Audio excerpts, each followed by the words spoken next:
తెలంగాణలో వరుసగా జరుగుతున్న దారుణాలు ఉలిక్కిపడేలా చేస్తున్నాయి.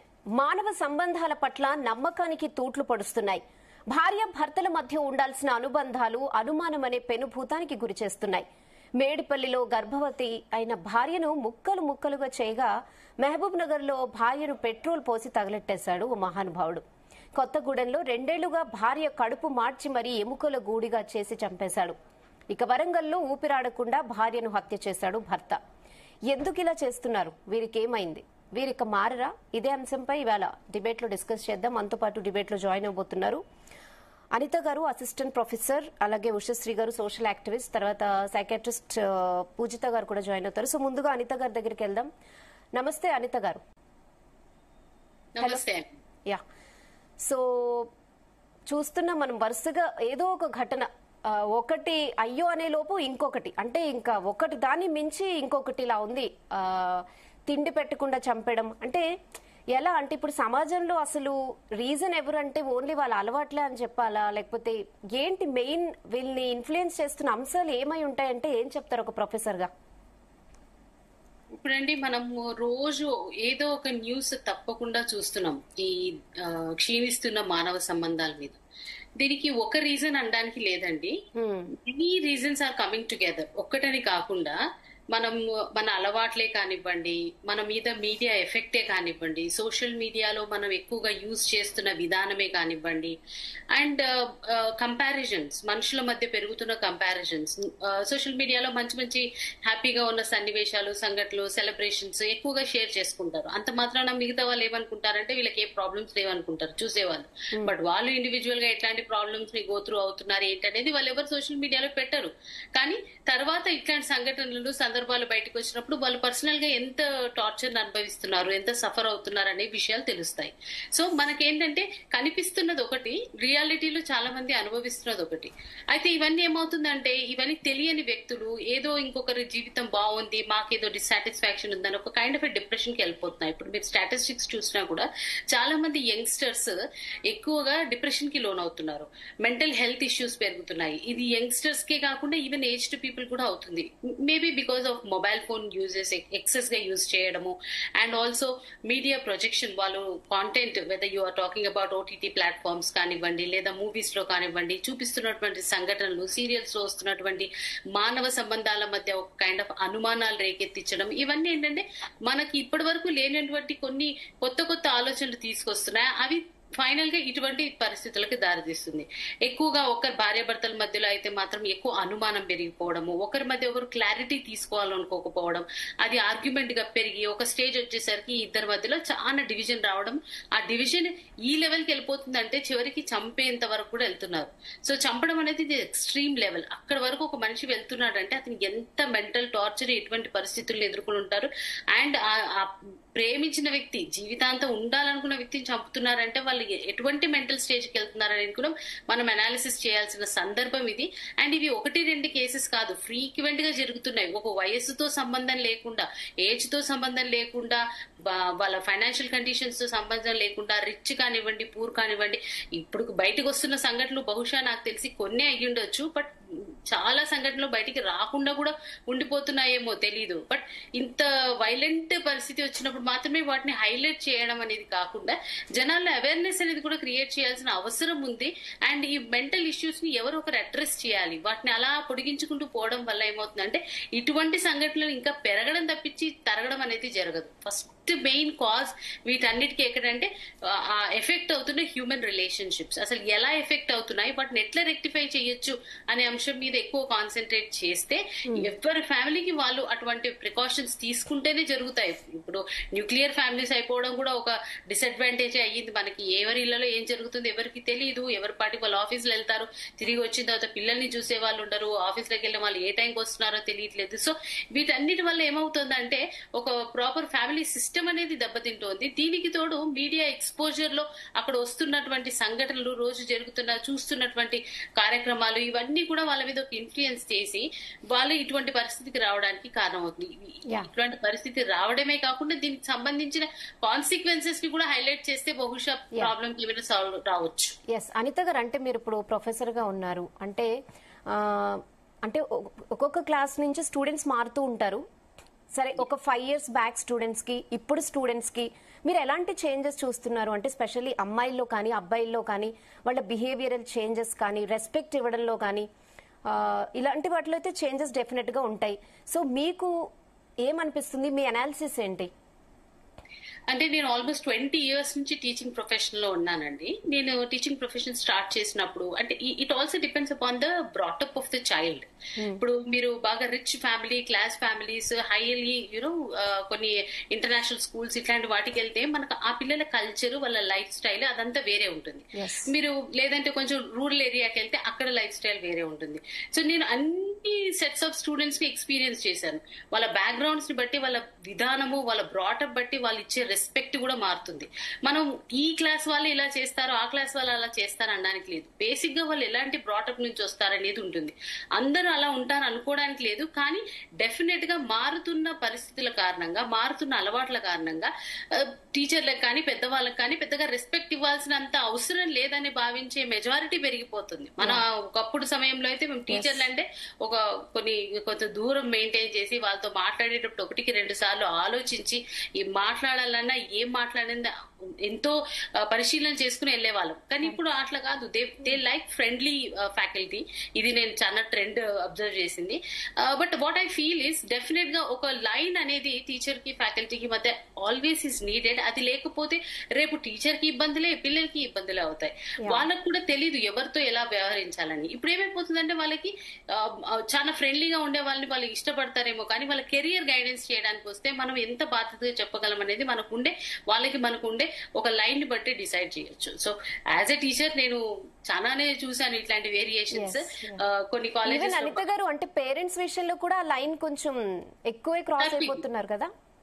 ఎస్, డెఫినెట్ గా. ఎందుకంటే పేరెంట్స్ ఎక్కువగా టైం ఉండట్లేదు, అందరు బిజీ లైఫ్ అయిపోయి. అంటే ఓవర్ ఫ్రెండ్లీనెస్ అనేది కూడా కరెక్ట్ కాదంటారు? కాదు. ఎందుకంటే డెఫినెట్ గా అండి ఒక లైన్ అనేది ప్రతి దానికి అవసరం. ఒక హద్దు లేని స్నేహాలు కానీ బంధాలు కానీ ఎప్పటికైనా ఇలాంటి పరిస్థితులు దారితీస్తుంది. ఎందుకంటే చెప్పాల్సిన సమయంలో మనం చెప్పలేకపోతాం. అంత ఫ్రీడమ్ ఇచ్చేయడం వల్ల మనం చెప్పిన వాళ్ళ నెతికి ఎక్కదు. వాళ్ళు ఏంటంటే ఇన్ని రోజులు ఎలా చెప్పావు, ఇప్పుడు ఏంటి ఇలా మారుస్తున్నామని క్వశ్చన్ వాళ్ళు తిరిగి మనం చేసినప్పుడు యాజ్ ఏ పేరెంట్ గానీ టీచర్ గానీ మన దగ్గర సమాధానం ఉండదు. నేను ఆ లైన్ అనేది ఎందుకు ఇంపార్టెంట్ అంటే ఇట్లాంటి పరిస్థితి జరిగినప్పుడు మనం ఎక్కడ నిలబడుతున్నాం అనేది మనం చూసుకోవడానికి ఒక క్వశ్చన్ మార్క్ అవుతుంది. ఓకే అనిత గారు. ఎస్, ఉషశ్రీ గారు నమస్తే అండి. సోషల్ యాక్టివిస్ట్ గా చేస్తున్నారు. నమస్తే అండి. ఉషశ్రీ గారు, రెహానా చెప్పండి. ఇప్పుడు జనరల్ గా గృహహింస అనేది ఒక లేడీ అనేది డెఫినెట్ గా అబ్జర్వ్ చేస్తుంది. అంటే కొంచెం టైం తర్వాత ఆమెకు తెలుస్తుంది ఇక్కడ నేను ఇబ్బంది పడుతున్నాను అనేది. సో ఫస్ట్ ఆమె పేరెంట్స్ కి చెప్తుంది, ఫ్యామిలీ మెంబర్స్ కు ఎవరో ఒకరికి చెప్తుంది. ఇప్పుడు నిజంగానే పేరెంట్స్ కి తెలియకుండా అయితే ఈ ఘటనలు అన్ని జరిగాయని నేను అనుకోవట్లేదు.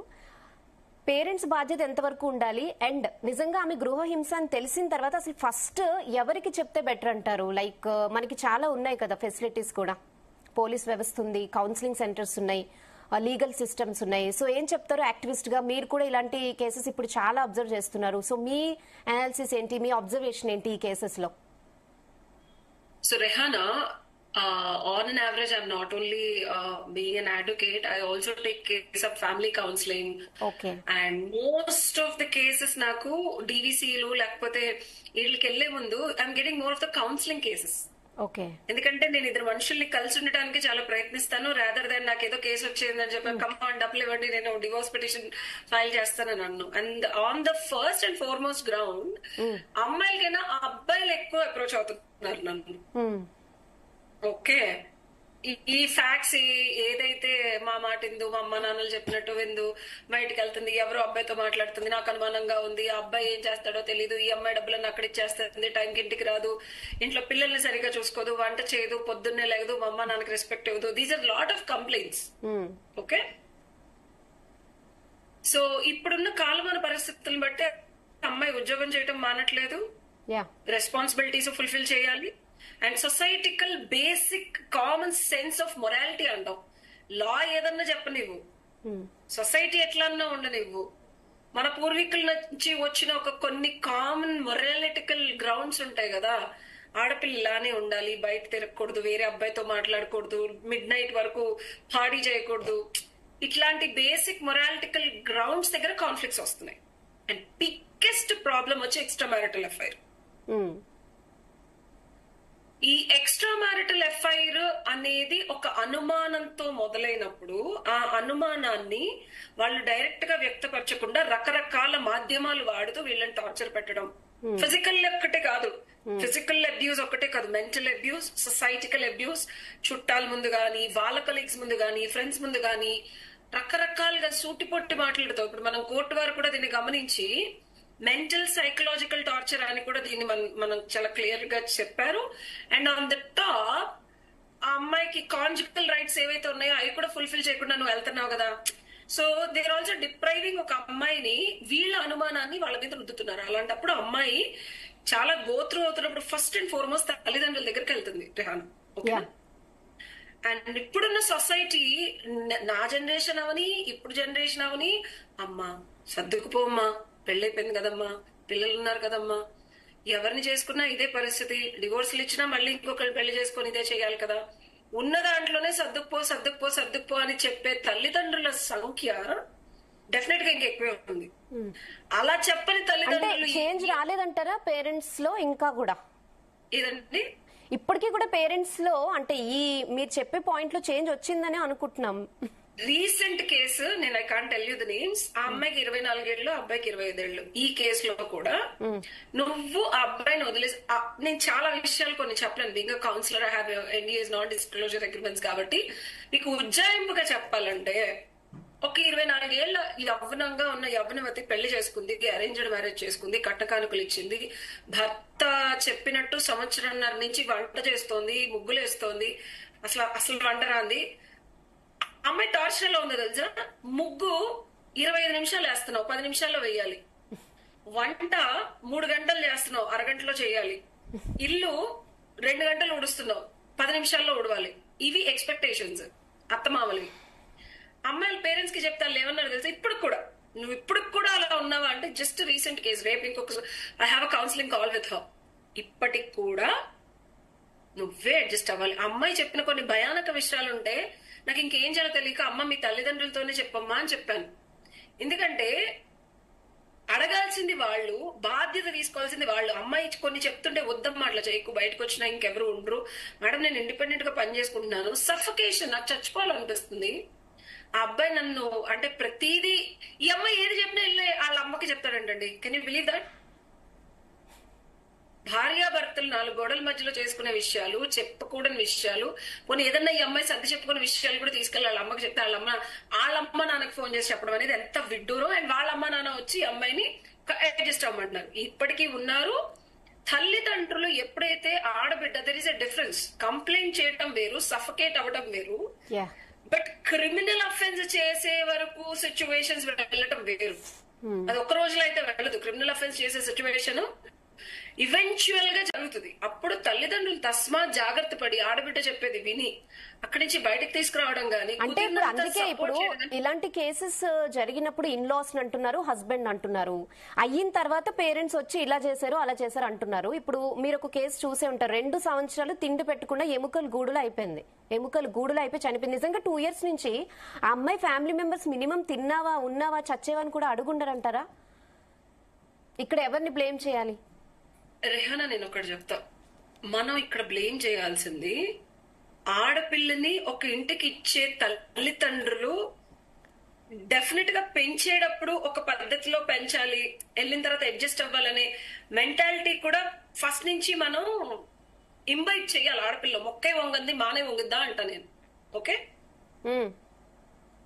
కసాయితనం. మనం ఇప్పుడు ఒక జోన్ ఆఫ్ అబ్బాయిల గురించి మాట్లాడుకుంటున్నాం, అందరు అబ్బాయిలు అలా లేరు. ఓకే, ఎక్కడైతే కసాయితనం, వాడి ఎక్స్పెక్టేషన్స్ ఫుల్ఫిల్ అవ్వకపోతే భార్య మీద రుద్ది. I myself I'm domestic violence 18 ఏళ్ల క్రితం 18 ఏళ్ల క్రితం అమెరికాలో గోత్రు అయ్యి వచ్చాను నేను.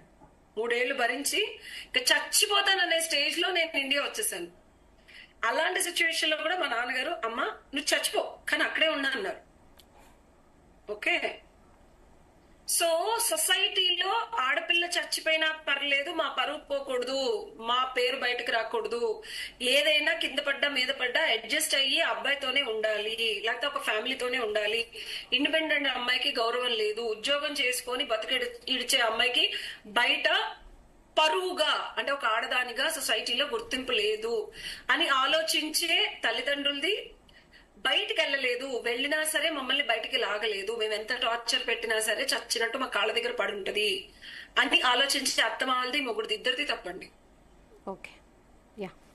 ఎందుకంటే టార్చర్ పెట్టే వాళ్ళు కూడా బయటికి వెళ్ళి ఇన్ని హక్కులు ఉన్నాయి, లా ఉంది, డొమెస్టిక్ వైలెన్స్ ఉంది, చిన్న ఫోన్ చేస్తే 100 కి పోలీసులు వస్తున్నా సరే ఇంకా టార్చర్ పెడుతున్నారంటే బుద్ధి మారాలి. మెయిన్ ఆడపిల్ల మన ఇంటికి వచ్చిందంటే సుఖంగా సంతోషంగా ఉంచడానికి కావలసిన వెసులుబాట్లు మనం ఎలా కలిగించాలని అత్తమామలు కానీ మొగుడు కానీ ఆలోచించకుండా మాకు నచ్చినట్టు, మేము మెచ్చినట్టు, మేము చెప్పినట్టు మా చెప్పు చేతల్లో ఉండకపోతే టార్చర్ పెడతాం, కొడతాం. అంటే మీరు చెప్పినట్టు నిజంగా చాలా ఫెసిలిటీస్ ఉన్నాయి కదా, లైక్ షీ టీమ్స్ ఉన్నాయి, 100 డైల్ చేయగానే వచ్చే వాళ్ళు ఉన్నారు. అయినా కూడా స్టిల్ ఇంకా భయపడకుండా ఇంకా అంటే చంపడం అనేది ఎందుకు ఇంత ఈజీ అయిపోయిందంటే ఏం చెప్తాం? అంటే ఆడవాళ్ళండి కాపురాలు రోడ్డు మీద పడేసుకోవాలని అనుకోరు ఇప్పటికీ. ఎప్పటికీ డెఫినెట్లీ అమెరికాలో నన్ను కొడితే ఇదిగోండి ఇక్కడ దెబ్బ తగిలి బ్లడ్ వస్తున్నా సరే పక్కింటాళ్ళు వాళ్ళ భాష మాకు అర్థం కావట్లేదు, అమ్మాయి 7th మంత్ ప్రెగ్నెంట్, వీడు సచ్చవేద 3 నెలల నుంచి కొడుతున్నాడు, గట్టికి కొట్టినట్టున్నాడు, 6 గంటల నుంచి అరుపులు వినిపిస్తాను, పోలీసు వాళ్ళు వస్తే కూడా ఇది ఇండియాలో మాకు పెద్ద కామన్ అండి. డబుల్ బ్లడ్ వస్తుంది కదమ్మా అంటే పర్లేదండి, ఇది తగులుకొని ఇదైపోయిందండి నేనే చెప్పా పోలీసు వాళ్ళకి. ఇప్పటికీ ఎప్పటికీ ఆడవాళ్ళు భర్త కొట్టడం అనేది మనకి ఒక బేసిక్ స్టాండర్డ్ రూలు. అది పెద్ద విషయంలో పట్టించుకోము. ఆ టార్చర్ టార్చర్ టార్చర్ చనిపోయేంత స్టేజ్కి వెళ్లే వరకు కూడా. సో ఫర్గెట్ అబౌట్ పక్కింటి వాళ్ళు ఇచ్చిన కంప్లైంట్ కి పోలీసులు నేను చెప్పినప్పుడు ఉన్న వెసులుబాట్లు, ఉన్న ఫెసిలిటీస్, ఉన్న రకరకాల మాధ్యమాలు ఆడవాళ్ళు వాడుకుంటారని మీరు ఎలా అనుకుంటున్నారు? వాడుకుంటే ఇంత స్టేజ్కి వస్తుందా అని మిమ్మల్ని అడుగుతున్నాను నేను. డెఫినెట్ గా అంటే ఇప్పుడు ఉన్న ముందు కన్నా కంపేర్ చేస్తే ఇప్పుడు చాలా, ఇప్పుడు 100 డయల్ చేయగానే వచ్చి చూస్తారు కదా, అంటే పేరెంట్స్ వచ్చేలోపు వీళ్ళే వస్తారు కదా. ఇవన్నీ ఉన్నాయని తెలిసి కూడా వాళ్ళు చంపుతున్నారు, జైలుకి వెళ్తాడని తెలిసి కూడా వాడు మర్డర్ చేస్తున్నాడు. నేను ఒక సీక్రెట్ చెప్తా రేహానా. వీళ్ళు ఎలా అంటే నేను గోత్రం అయ్యాను కాబట్టి నేను చెప్పగలుగుతున్నాను. వాళ్ళు నేను ఎలా భయపెడతారో తెలుసా? ఎంత భయభ్రాంతులకి గురి చేస్తారంటే నీ లైఫ్ థ్రెట్ నీకే కళ్ళ ముందు కనిపిస్తా ఉండదు. నువ్వు అట్లాంటిది అంతెందుకు అంత కొడుతున్నాడు, నేను చెయ్యెత్తి కొడితే నేను చచ్చిపోయేలా కొట్టాడు మా ఎక్స్ హస్బెండ్, తెలుసా నీకు? ఫర్గెట్ అబౌట్ కాలింగ్ ఎనీబడి, వేరే వాళ్ళకి చెప్పి నేను ఎవరికన్నా చేసే సంగతి దేవుడు ఎరుగు. చిన్న దెబ్బ నేను తిరిగేస్తే ఆ రోజు డొక్కల్లో కొట్టేసి ప్రెగ్నెంట్ గా ఉన్న అమ్మాయి నన్ను కూడా చూడకుండా. అట్లాంటిది వీళ్ళు ఎక్కడికన్నా వెళ్ళి ఏమన్నా చేస్తారన్న భయం వాళ్ళకు ఉండదంటావా? వాళ్ళు దాన్ని ముందే ఎంత సైకలాజికల్ గా చేస్తారంటే ఇంకా ఫేస్ చేయడానికి రెడీ అయిపోయి ఇవన్నీ చేస్తారంటారా మేడం? వాళ్ళందరికీ ఈ అమ్మాయి కనుక వర్స్ట్ కేస్ సినారీలో ఎన్ని రకాలుగా వెళ్ళొచ్చు, ఏమేం చేయొచ్చు అన్న క్లారిటీ ఉంటుంది. మా ఎక్స్ హస్బెండ్ నా బంగారం నా పాస్పోర్ట్ తీసేసుకున్నాడు, నేను ఎక్కడికైనా వెళ్ళిపోతానని, పారిపోయి వెళ్ళిపోతానని చెప్పి. యుఎస్ లో మనకి విమెన్ సెంటర్ అని ఉంటుంది, ఇండియాలో కూడా ఉంది. ఇంక నేను ఏమీ చేయలేక ఏం చేశానంటే అక్కడ కాల్ చేస్తే వాళ్లే ఒక $300 పెట్టి క్యాబ్ పంపిస్తే నేను వాళ్ళ దగ్గరికి వెళ్ళి అక్కడ ఫ్రీగా ఒక ఎడ్యుకేట్ ఇస్తారు. అంటే మనకి ఈ సర్వీసెస్ ఇప్పుడు ఇండియాలో కూడా వచ్చాయి రీసెంట్ గా. ఐఎమ్ టాకింగ్ అబౌట్ ఒక 16 ఏళ్ల క్రితం. సో వాళ్ళకి అడ్వకేట్ ఇస్తే ఆ ఫ్రీ అడ్వకేట్ తో నేను మాట్లాడి అప్పుడు నా పాస్పోర్ట్ నా బంగారం తెప్పించుకున్నా. ఓకే, ఆ భయం అక్కడేంటి, పోలీసు యంత్రాంగం మీద రేపొద్దున ఏదైనా తేడా అయితే ఉద్యోగం పోద్దన్న భయం ఉంది. ఇక్కడేముంది? ఎగ్జాంపుల్ చెప్తున్నా, ఒక అమ్మాయి వెళ్ళింది, కేసు పెట్టింది, లేకపోతే ఒక కౌన్సిలర్ తో మాట్లాడిచ్చింది, రేపొద్దున అతను ఉద్యోగం పోతుందని కానీ అతనికి లైఫ్ నాశనం అయిపోద్ది, ఈ అమ్మాయిని ఇబ్బంది పెడితే నా జీవితం రోడ్డు మీద పడుతున్న భయం ఉందా? లేదు. అయితే కేసు పెడుతుంది, కౌన్సిలింగ్ ఇచ్చి పంపిస్తారు, తర్వాత చచ్చట్టు కొట్టచ్చు అన్న ధైర్యం ఉంది మగాడికి కానీ అత్తమామలకు కానీ ఇప్పుడు. కాబట్టి ఈ అరాచకాలు చావుల వరకు, చంపినా సరే బెయిల్ తీసుకొని రావచ్చు కదా మేడం. అక్కడ అలక్కడు ఉద్యోగం తీసేస్తే అసలుకే H1 మీద ఉన్నాడు మా ఎక్స్ హస్బెండ్, దెబ్బకు రోడ్డు మీద పడతాడు. అమెరికన్ కంట్రీలో మళ్ళీ ఎంట్రీ ఉండదు ఒక అమ్మాయిని ఇబ్బంది పెట్టారంటే. సో నేను ఎవరిని తప్పు పట్టట్లేదు, కానీ severity of doing N offence, ఒక అమ్మాయిని ఇబ్బంది పెడితే గానీ, కొడితే గానీ, చంపితే గానీ, forget about any small offences, చంపితే కానీ నీకు వచ్చే నష్టం, ఇబ్బంది, తీవ్రత చాలా తక్కువ, నామినల్. ఈ సైకోసాడిజము, కావాల్సిన డబ్బులు, లేకపోతే అమ్మాయిని టార్చర్ పెట్టడం, ఇదంతా అయిపోద్ది కదా, సుఖవంతంగా అయిపోతుంది. కాబట్టి ఎవరు భయపడట్లేదు ముందు చంపడానికి కానీ ఇబ్బంది పెట్టడానికి కానీ. ఎస్ అనిత గారు, ఇప్పుడు జనరల్ గా మీరు స్టూడెంట్స్ కి ఓన్లీ సబ్జెక్టే కాకుండా ఇలాంటి జనరల్ విషయాల్లో కూడా టీచ్ చేయడం, మాట్లాడడం అనేది ఇంపార్టెంట్ అంటారా? ఇప్పుడు ఆ పరిస్థితి సిచ్యువేషన్ వచ్చిందంటారా? ఏం చెప్తారు? ఎందుకంటే ఇంట్లో ఏమైనా గొడవలు జరుగుతున్నప్పుడు పేరెంట్స్ మధ్యలో ఎక్కువగా ఇంపాక్ట్ పడేది వాళ్ళ మీదే, పిల్లల మీదే. సో వాళ్ళ చదువు, వాళ్ళ బిహేవియర్, వాళ్ళ ఫ్యూచర్ లో వాళ్ళు రిలేషన్స్, వాళ్ళు ఎలా ఉండాలి మొత్తం చేంజ్ అవుతుంది. సో ఏం చెప్తారు? ఇక్కడండి ఇప్పుడు మేడం చెప్పినట్టు every second house has a problem like this. ప్రతి రెండో ఇంట్లో ఇట్లాంటి ప్రాబ్లమ్స్ అనేవి ఉన్నాయి. అయితే ఇప్పుడు ఒక సెట్ ఆఫ్ పీపుల్, అందరు అలా ఉండరు, ఒక సెట్ ఆఫ్ పీపుల్ మాత్రము చాలా సైకిక్ గా ఉండడం వల్ల వాళ్ళ బారిన పడ్డ అమ్మాయిలు తీవ్రంగా బాధపడడం అనేది జరుగుతుంది. అది ఈ ఫస్ట్ జనరేషన్ ఆఫ్ విమెన్ ఎవరైతే ఇప్పుడు వర్కింగ్ లెవెల్ కి వచ్చారో, మీరు టైమ్ లో తీసుకున్నా కూడా అక్కడ కూడా ఇటువంటి డొమెస్టిక్ వైలెన్స్ అనేది చాలా తీవ్రంగా జరిగేది. మీరు ఓల్డ్ టైమ్స్ లో కూడా తీసుకుంటే అయితే వాళ్ళు ఎవరు బయట పడేవాళ్ళు కాదు. ఇందాక మేడం అన్నట్టు వాళ్ళు డెఫినెట్ గా వాళ్ళు భరించడమే లైఫ్ మోటో లాగా భరించుకుంటూ సంసారాన్ని ఈదుకుంటూ ముందుకు రావడం అనేది జరిగింది. కానీ ఇప్పుడు వచ్చిన ఫస్ట్ జనరేషన్ ఆఫ్ ఉమెన్ ఎవరైతే వర్కింగ్ సెక్షన్ కి వచ్చారో, సో వాళ్ళు బయటికి రావడం మొదలు పెడుతున్నారు, వాళ్ళకి దొరికిన ప్లాట్ఫామ్స్ లో మాట్లాడడం మొదలు పెడుతున్నారు. అలా మేము ఒక్కరమే కాదు, ఇలా చాలా మంది సఫర్ అవుతున్నారు అన్న విషయం మనకి ఇప్పుడు ప్రస్తుతం సమాజంలో ఎక్కువగా తెలుస్తోంది. ఎక్కువ మంది విషయాల్లో ఇలా జరుగుతుంది. అయితే దీంట్లో నేనేమంటానంటే, మనము ఈ ఆడపిల్లలకి కానీ మగపిల్లలకి కానీ at the time of their schooling and their education level only ఇంకొకరికి బేసిక్ రెస్పెక్ట్ ఇవ్వడం అనేది ఎంత ఇంపార్టెంట్, వాళ్ళని బ్రింగింగ్ అప్ అనేది చూడడం అనేది చాలా ఇంపార్టెంట్. పేరెంట్స్ కి టైం లేకపోవడం వల్ల పిల్లల బిహేవియర్ ని అబ్జర్వ్ చేయలేకపోతున్నారు. వాళ్ళు చూస్తున్న ఎక్కువగా కాంటెంట్, ఎటువంటి కాంటెంట్ లో అయితే ఆడవాళ్ళని ఏడిపించడము. ఇప్పుడు ఒక సినిమాలో హీరోయిన్ ఏడిపిస్తే మనందరం సరదాగా చప్పట్లు కొట్టి విజిల్స్ వేస్తాము. కానీ అదే ఏడిపించడం మా పర్సనల్ లైఫ్ లో జరిగితే చాలా తీవ్రమైన పరిణామాలు వస్తున్నాయి. సో మనం ఆ కల్చర్ ని ఒక జోక్ గా ప్రొజెక్ట్ చేస్తున్నప్పుడు ఇది రియల్ లైఫ్ లో జరుగుతుంది, ఎంత భయానకంగా ఉంటుంది అన్న ప్రొజెక్షన్ కూడా మనం తెలిసేలాగా చేయాలి. అండ్ ఆడపిల్లలకి ఎప్పుడైనా ఫైనాన్షియల్ ఇండిపెండెన్స్ ఉంటే 50% ధైర్యం ఉంటదండి.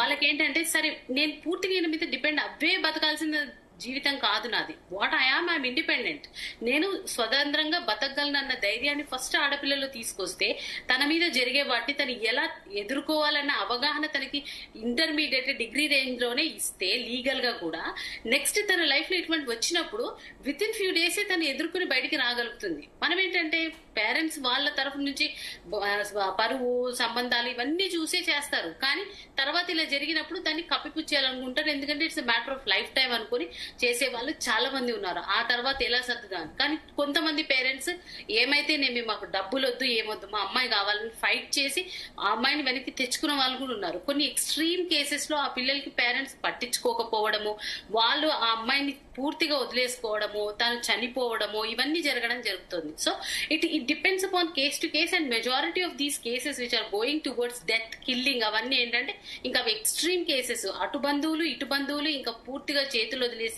పూర్తి ఫ్రీడమ్ ఆ వ్యక్తి చేతిలోకి వచ్చి, ఇందాక మేడం అన్నట్టు చట్టాలు మమ్మల్ని ఏం చేస్తాయనే ఓవర్ కాన్ఫిడెన్స్ లో అదే అంటున్నాను.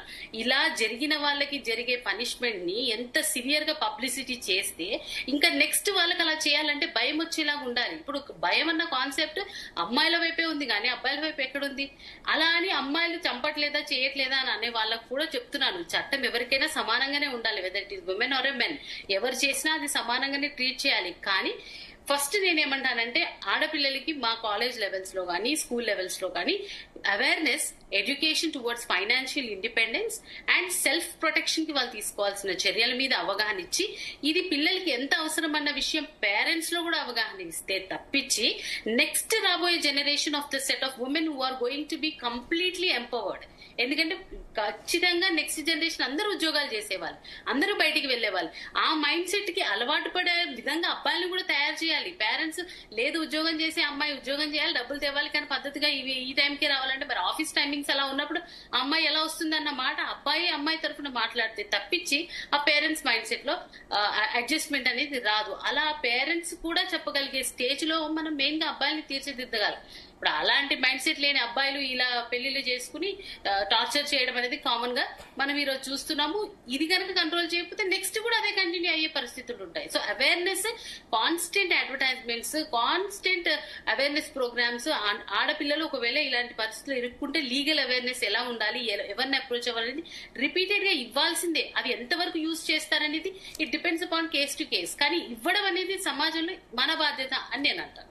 ఓకే, యా ఉషశ్రీ గారు, ఫైనల్ గా సమాజంలో ఇలాంటి సంఘటనలు జరగకుండా ఎలాంటి మార్పులు వస్తే మంచిది అనుకుంటున్నారు? ఎందుకంటే మీరే స్వయంగా ఫేస్ చేశారని చెప్తున్నారు కాబట్టి మీరేం చెప్తారు?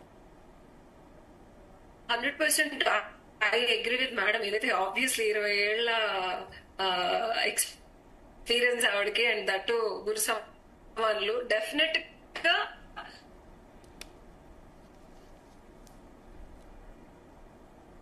మనకి స్కూల్స్ నుంచి మనకి బిహేవియర్ థెరపీస్ అని మనకి లేవు. మంచి చెడు చెప్పడం కానీ ఏమీ లేరు ఎవరు. అండ్ ఎస్పెషల్లీ పెళ్లిళ్ళు చేసేటప్పుడు చాలా తస్మాత్ జాగ్రత్త. మగాళ్ళని మాత్రమే పెళ్లిళ్ళు చేసుకోండి. పెళ్ళైన తర్వాత కూడా మా అమ్మ చెప్పినట్టు వినాలి, మా నాన్న చెప్పినట్టు వినాలి. మనం కాదు రిలేషన్షిప్ అంటే, మా అమ్మతో నా రిలేషన్షిప్ ఉంటది, మా నాన్నతో ఉంటది. వాళ్ళిద్దరితో నీ రిలేషన్షిప్ ని బట్టి మన రిలేషన్షిప్ డిఫైన్ అవుతుంది. అవాయిడ్ చేయండి. అన్నెసెసరీ అసలు పెళ్లి చేసుకోకండి. నిన్నే సుప్రీం కోర్టు లేటెస్ట్ జడ్జిమెంట్ ఇచ్చింది. మీరు చూస్తారో లేదు, నాకు పని పట్టలేదు కాబట్టి రెగ్యులర్ గా జడ్జిమెంట్లు చూసుకుంటా ఉంటాను. నిన్నే చెప్పింది, ఫ్రీడమ్ కావాలనుకునే వాళ్ళు పెళ్లిళ్ళు చేసుకోకండి, ప్రశాంతంగా సుఖంగా ఉండాలనుకునే వాళ్ళు చేసుకోకండి. తస్మాత్ జాగ్రత్త. జాగ్రత్త చెప్తానులో తప్పలేదు. ఇంకొకటి, కంప్లీట్ పెళ్ళైన తర్వాత వర్కింగ్ ఉమెన్ ని కనుక మీరు పెళ్లి చేసుకుంటే అత్తమావలు, వాళ్ళ చుట్టాలు, వీళ్ళకి నేను చెప్పొచ్చేది ఏంటంటే, అమ్మాయి నీలాగే నీ కొడుకు నువ్వు పెంచినట్టే వేరే వాళ్ళు కూడా పెంచి ఉద్యోగరీత్యా అన్ని రకాలుగా నీ కొడుకు ఇచ్చిన దానికన్నా ఇంకా ఎక్కువే బాగా చూసుకొని ఉంటారు. వచ్చి నీకు ఉడిగాలు చేయడానికి, నీకు రెస్పెక్ట్ అనేది మీరు ఆ అమ్మాయిని ట్రీట్ చేసే దాన్ని బట్టి లోపల నుంచి రావాలా. పెళ్ళైంది కాబట్టి రెస్పెక్ట్ ఇవ్వాలా, అంట్లు తోమాలా, బట్టలు ఉతకాలా అనే ట్రెండ్ మారిపోయింది. ఎన్ని చూసినా ఇవే కేసులు. అసలు ఎన్ని కేసులు చూస్తున్నానంటే, ఎస్పెషల్లీ భార్యాభర్తలు బాగుంటున్నారు, ప్రాబ్లం వచ్చేదే వాళ్ళ తల్లిదండ్రుల దగ్గర, ప్రాబ్లం వచ్చేదే లేకపోతే వీళ్ళ చెల్లి, వీళ్ళ అన్నో, ఇన్ఫ్లుయెన్షియల్ క్యారెక్టర్స్ ఉంటాయి అబ్బాయి తరఫు నుంచి. అన్నా నేను వదిలిని అక్కడ చూసానన్న కాఫీ షాప్ లో ఒక అబ్బాయి దగ్గర ఉంది, one of my client. Coffee shop లో నీకు తెలిసే కదా, నువ్వు చిన్న ఓకే